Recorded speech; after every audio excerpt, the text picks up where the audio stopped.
Sirikal geto rucho ko omenda maromo bilion 6 mag lope thurka kaka yono maneno ni jopiny oyudo nyalo mar bedo weg lope e pacho ka.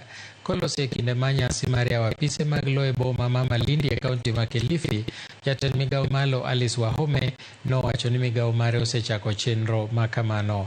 Wahome bende dwaro ni jodak ma alworano mondo ochop e apisego mag manyo oboke mopuodhi mag lo mondo omi otiek gwandruok mathoth mag lo, komedo ni obok mag lo 6,000 oselosi kendo jodak go nyalo kawogi. Gavana ma Kilifi Gideon Mung'aro okwayo apisas mochung' ne lo mondo tudre kod jodak mondo mi gitiek gwandruok ma kinde ka kinde.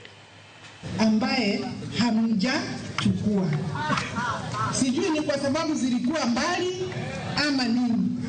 Nitakuwa nikifanya audit every month. Sasa mnahitajika mkuje mzichukue. Sio zote zinahitaji pesa. Kuna nyingine zinahitaji pesa, kuna zile zimeishiwa kazi, zimemalizika na hamchukui. Kila mtu akitaka kufanya maendeleo ama ajenge mji anakuja Kilifi ama Pwani, kwa sababu kuna wale wanapenda mfuo wa bahari, kuna wale wanapenda kulima, lakini imekuwa bahati kwanza kwa watu wa Kilifi na Pwani, na pia imekuwa laana kwa watu wa sehemu hii, kwa sababu imefanya watu kwenda kuchukua ardhi ambayo hata si yao, kwa sababu wapate fursa ya kuishi hapa. Give us a waiver, watu walipe the original amount.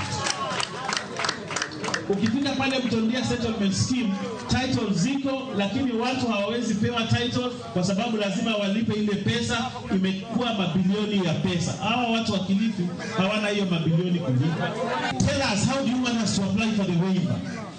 So that tutoe penalties, tubakie na principal amount, tulipe, tupewe titles zetu, badala ya kwamba serikali imefanya bidii, imetoa titles, lakini titles bado zimefanya nini? Zimeshikiliwa.